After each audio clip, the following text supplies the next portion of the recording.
Bam! 3 minutes and the truth, y'all. My name is Brent Baxter, and I'm a pro songwriter with cuts by these folks and others, and I help songwriters like you turn pro by teaching you how to write like a pro, how to do business like a pro, and on a regular basis, I help connect you to the pros through my website, songwritingpro.com.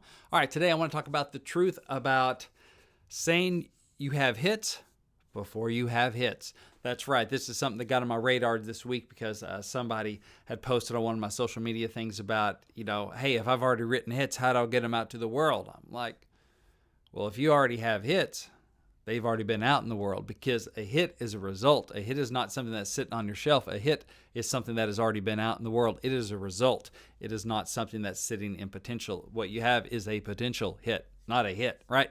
So you see these... You see this stuff on Facebook and Instagram, different places where people are like, man, I got tons of hits. I just need to, get them out to the world. Sad thing is, it doesn't look professional when you refer to your songs as hits before they're hits, right? Oh man, we wrote a hit today. You'll see that a lot. And that's just not true. In retrospect, you can look back and go, I wrote a hit on that day because a hit result happened. Not, I just feel like it's a really good song. I feel like it is a hit quality song. And you know what? It might be. But so much more stuff goes into writing a hit than just what happens in the writing room, that basically, among pros, man, you just don't see pros really sitting around a lot going, man, I wrote a hit today.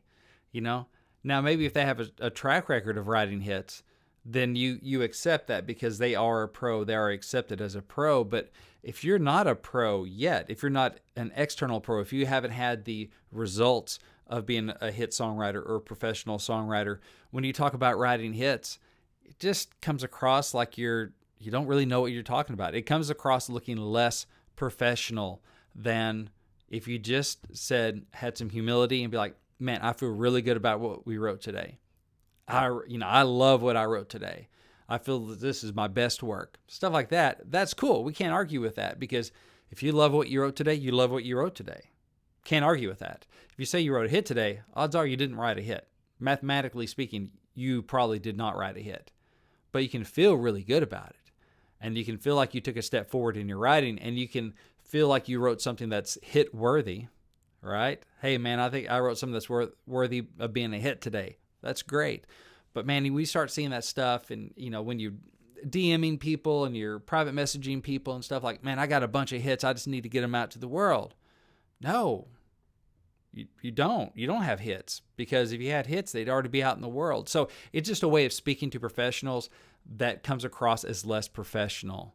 Okay, so you just want to have some humility and just let us know that you have stuff that you feel has hit potential, or is on the level writing wise of being a hit and has that kind of commercial appeal, or that kind of commercial potential. But don't call your songs hits if they aren't hits yet. All right, this is something you can call them later after they become hits. And so my name is Brent Baxter. This has been 3 Minutes in the Truth, and I hope this has been helpful for you. If it has been, I would appreciate a subscribe and a share on YouTube. Thanks a lot. Bye.